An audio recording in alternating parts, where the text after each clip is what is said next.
and thank you for coming to my video. Today we're going to be talking about powers, square roots, and order of operation. So first of all, what is a power? So a power is used to express repeated multiplication.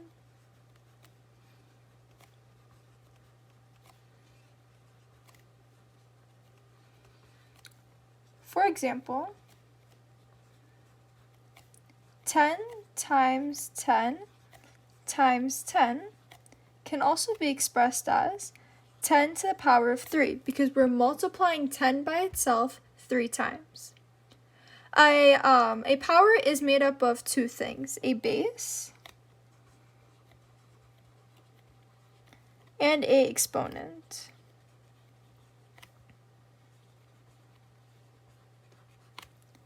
A base tells us the number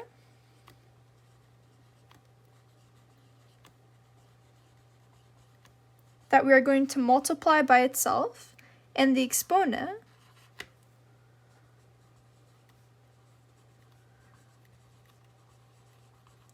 tells us how many times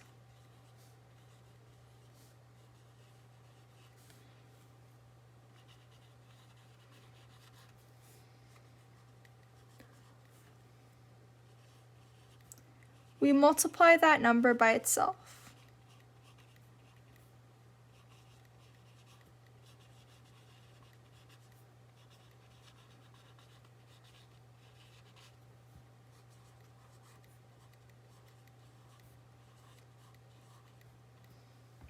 Okay, so let's do another example.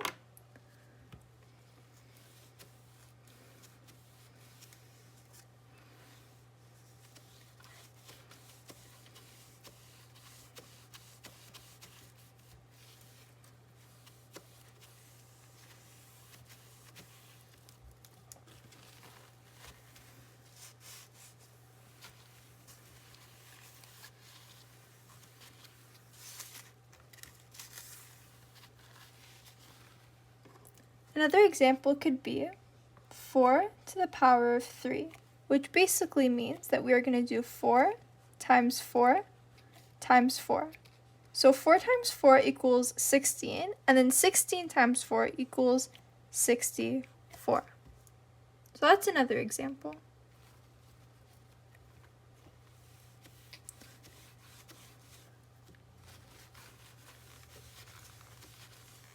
The next thing we're going to be talking about is a square root.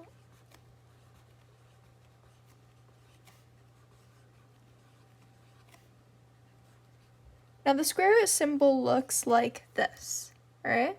And we use the square root symbol when we want to find out what squared, so what multiplied by itself, is going to bring us a certain product. So in this type of question, we already know the product. For example, let's say we know that the number is 49.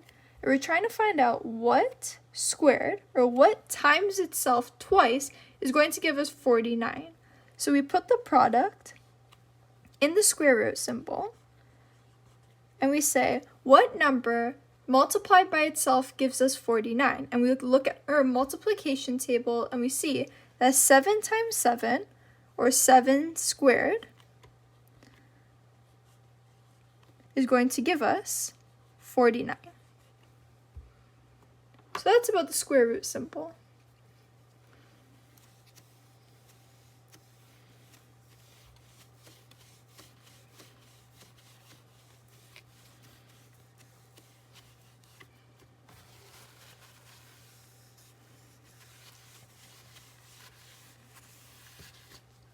The next thing we're going to be talking about is something called order of operations.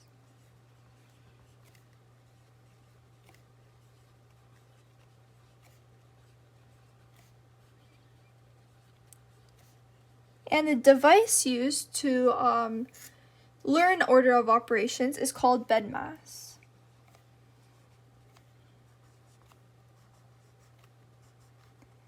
and each letter stands for a certain operation, and there is a order that when you have an equation, if you see the things that each letter here stands for, you got to go through a certain order in order to get the right answer. So the B in BEDMAS stands for brackets, the E stands for exponents, D for divide, M for multiply, A for add, and S for subtract. Now what I mean by order of operations is that if you see, for example, brackets in an equation, you have to do the brackets first, and then exponents is second, and then division and multiplication share a third place. So whichever one, if division comes first, you do division. If multiplication comes first and then division, you do multiplication first. And then the same with addition and subtraction. They share fourth place. All right, so let's do some examples off to the side over here.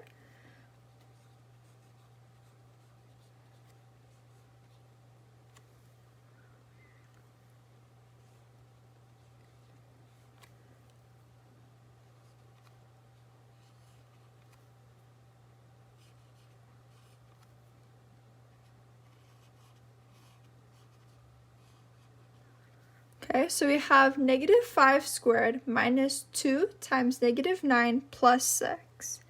So we see no brackets. Now there's brackets surrounding the negative 5 and the negative 9, but that's only because a multiplication and a negative symbol can't be next to each other. So for proper notation, that's why they're there. But what I mean by brackets in order of operations is that there is an equation inside the brackets within the equation. So if in the brackets said 5 plus 2, well, then you would do that equation in the brackets first. So that would just be the simple addition. Even though addition is at the very bottom of the order of operations, you have to do it first because it's in brackets. But there's no equation here in brackets, so we're going to move on to exponents. Now, there's this one right here, negative 5 to the power of 2. And what this means is we're going to do negative 5 times itself 2 times.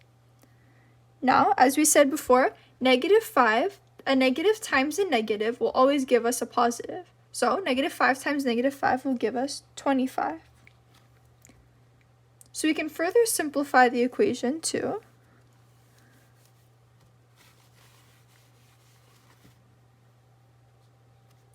25 minus 2 times negative 9 plus 6. Okay, so we'll look, we see some subtraction right here, we see some addition with the negative 9 plus 6, and those are all at the very bottom, but we see this multiplication right here. So we're going to do that first. So negative 2 times negative 9, which again, 2 negatives make a positive, so this is going to give us 18. And then we just do simple addition at the very end, and this gives us 49. Now the next example is negative 3 cubed, so negative 3 to the power of 3 minus 2 plus 8 divided by negative 8. So as you can see, there's no operation in the brackets again, but there is another exponent.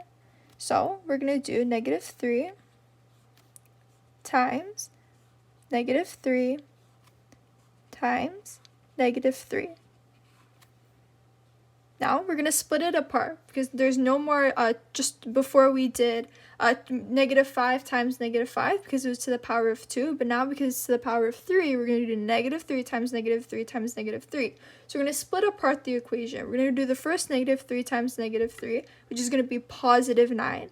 And then positive 9 times negative 3 equals negative 27.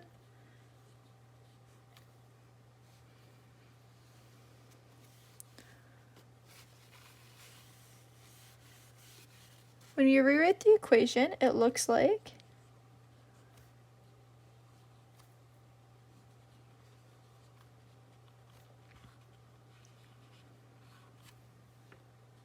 negative 27 minus 2 plus 8 divided by negative 8.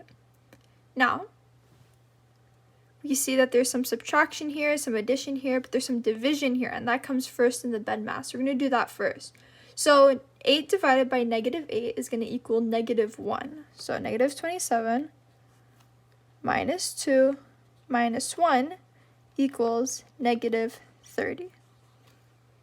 That's the second example.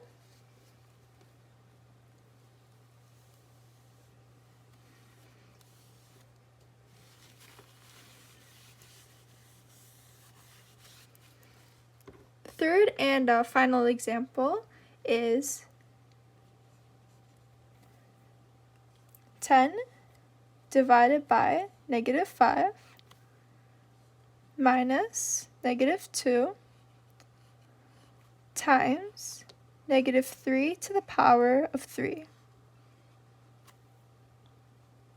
So we see these exponents here, and of course from before we know that negative 3 to the power of 3 equals negative 27, but we see this whole equation right here in these outer brackets. See how it's surrounded by these outer brackets right here? So we're going to do that first. So there's this division in between the brackets. So we do 10 divided by negative 5, which is negative 2. And then negative 2 minus negative 2. So you see this negative right here, we're going to pretend that it's a negative 1, and we're going to do distributive property, which means we take whatever is outside the brackets and we apply it into the brackets. So negative 1 multiplied by negative 2 is going to equal positive 2. So 10 divided by negative 5 is negative 2 plus 2, because here we did distributive property.